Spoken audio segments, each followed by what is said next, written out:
जम्मू से अपने सफर की शुरुआत कर कर दिल्ली पहुंचने वाली आरजे सिमरन मात्र 25 साल की उम्र।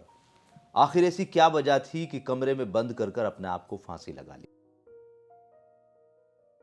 दोस्तों, आज की इस स्टोरी की जो शुरुआत है वो जम्मू से होती है और इसका जो अंत है वो गुरुग्राम पर होता है। एक लड़की सिमरन सिंह जो कि जम्मू में रहने वाली है, जम्मू से ही वो पढ़ाई करती है और उसके बाद अपने आरजे की नौकरी भी जम्मू से ही शुरू करती है। जम्मू में चलने वाले रेडियो मिर्ची रेडियो स्टेशन से ये सिमरन अपने करियर की शुरुआत करती है। सिमरन की आवाज में एक कुदरती जादू और एक कशिश थी। उनकी आवाज की कशिश को आप इस बात से समझ सकते हैं कि आम लोग तो उनके फैन थे ही, इसके साथ साथ जम्मू के मुख्यमंत्री उमर अब्दुल्ला और उनके पिता फारूक अब्दुल्ला भी सिमरन की आवाज के फैन थे। सिमरन जब तक रेडियो मिर्ची पर रही एक अलग ही नाम कमाया, लेकिन 2021 में उन्होंने रेडियो मिर्ची की जो नौकरी थी उसे छोड़ दिया और उसके बाद सिमरन अपनी एक नई शुरुआत के लिए दिल्ली आ गई। दिल्ली में आने के बाद सिमरन फ्रीलांस के तौर पर काम करने लगी और उनका जो इंस्टाग्राम अकाउंट इस बात की गवाही देता है कि उनकी फैन फॉलोइंग दिन प्रतिदिन बढ़ती ही जा रही थी। आज के समय में सिमरन के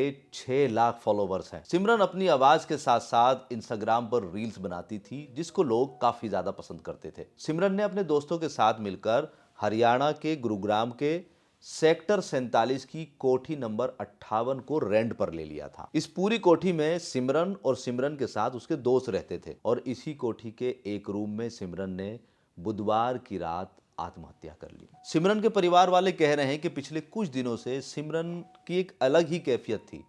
उसने गुमसुम रहना शुरू कर दिया था और ये उनका इंस्टाग्राम अकाउंट भी कह रहा है। बुधवार 9:30 के आसपास की बात है कि सिमरन का जो रूम था वो अंदर से लॉक था।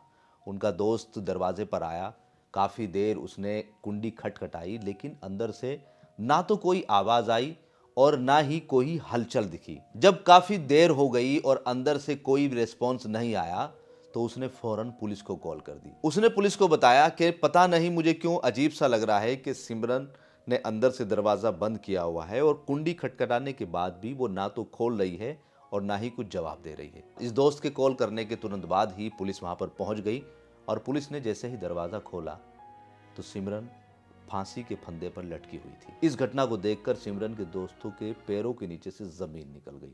उनका कहना है कि हमने ख्वाबों में भी नहीं सोचा था कि सिमरन इतना बड़ा कदम उठा लेगी। पुलिस ने सिमरन की बॉडी को अपने कब्जे में लिया, पोस्टमार्टम कराया, परिवार वालों को सूचना दी। परिवार वाले गुरुग्राम पहुंचे और सिमरन की बॉडी को पुलिस वालों ने परिवार के सुपुर्द कर दिया। अभी तक परिवार वालों की तरफ से कोई एफआईआर दर्ज नहीं हुई है। सिमरन के परिवार वालों का भी कहना है कि पिछले कुछ समय से सिमरन गुमसुम सी थी।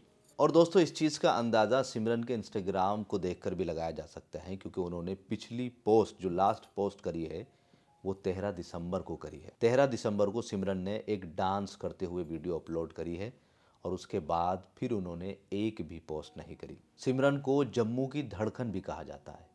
तो दोस्तों, आज हमने जम्मू की धड़कन या कह सकते हैं कि हिंदुस्तान की धड़कन को ही खो दिया है। एक ब्यूटीफुल आवाज़ वाली एक लड़की अब हमारे बीच नहीं है। पुलिस अभी छानबीन कर रही है कि सिमरन की आत्महत्या की असली वजह क्या थी। दोस्तों, सिमरन के बारे में आप क्या कहना चाहेंगे? क्या सिमरन की आवाज़ को भी आपने कभी सुना है? आपको उनकी आवाज़ कैसी लगती है? कमेंट करके ज़रूर बताएं।